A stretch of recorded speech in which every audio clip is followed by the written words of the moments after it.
आजोबा, हां. आजकालच्या लाईफस्टाईलमध्ये आणि जुन्या लोकांच्या लाईफस्टाईलमध्ये काय फरक आहे? आता जुना काळ म्हणल्यानंतर आपल्याला सरासरी 1950च्या आसपासच्या काळाबद्दल चर्चा करता येईल. हं, कारण माझा जन्मच हा 1951चा आहे. हं, त्यामुळे तिथून पुढचं मी तुला सांगू शकतो. त्याच्यानंतरचं जे असेल अगोदरचं ते फक्त ऐक्यू असेल. हं, तर त्या काळामध्ये आपला भारत हा अविकसित होता. नुकतंच स्वातंत्र्य मिळालं होतं.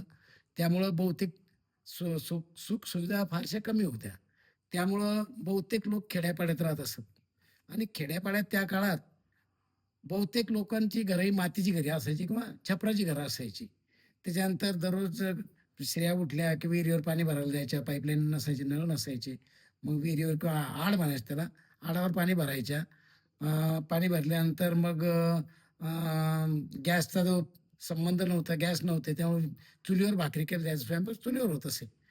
त्यानंतर दररोज सकाळी दारासमोर बाया सडा सारवण करायच्या, अंगणात सडा टाकायच्या. घर मातीचं घर असल्यामुळं खाली फरशी वगैरे नसायची. त्यामुळं स्त्रियांना सकाळी सारून घ्यावं लागत असे. त्यानंतर बहुतेकांकडे शेती उद्योग असायचा.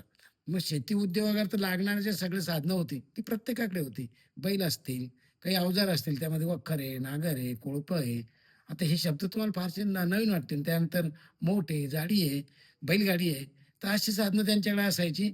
बैल असायचे आणि दुभते जनावरं असे. त्यामध्ये आपल्या भागातील गायी, शक्यतो संकरित गायी त्या काळात नव्हत्या. म्हशी आपल्या भागातल्या आणि गायीसुद्धा आपल्या भागातल्या होत्या. गायी फार कमी दूध देणाऱ्या होत्या. गावरान गाय म्हणायचो आपण त्याला आणि म्हैस होती आपल्याकडची. त्यानंतर शेतीमध्ये जो उद्योगधंदा चालायचा, तर त्यामध्ये सुरुवातीला शेतीत नांगरटी व्हायची, तर बैल नांगरणी करावी लागत असे. त्यानंतर शेत वखरून काढत लोकं त्या ढेकळं फोडून काढत. त्यानंतर पाऊस पडल्यानंतर पेरणी करायची, तर पेरणी करण्याकरता मशिनरी नव्हती. कोणाकडे ट्रॅक्टर वगैरे नव्हतं.